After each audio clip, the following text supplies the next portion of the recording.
ঢাকা শহরে আমরা যারা প্রতিনিয়ত জীবনযাপন করি তারা সবাই রাস্তার বা ফুটপাতের খাবার খেয়ে অভ্যস্ত।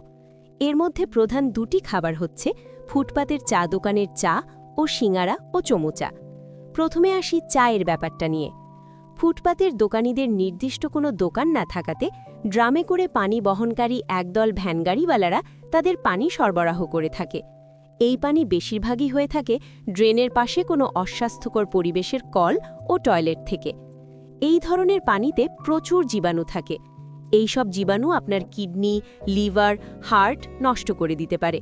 এছাড়া ক্যান্সারের জীবাণুও বহন করে। আপনি সুস্থ মানুষ, হঠাৎ দেখবেন অসুস্থ হয়ে গেলেন।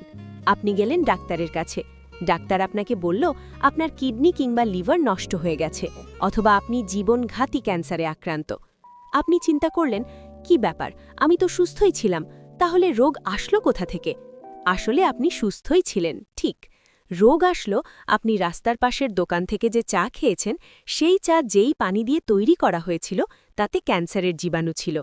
আপনি ক্যান্সারে আক্রান্ত হয়ে গেলেন। এটাই বাস্তব।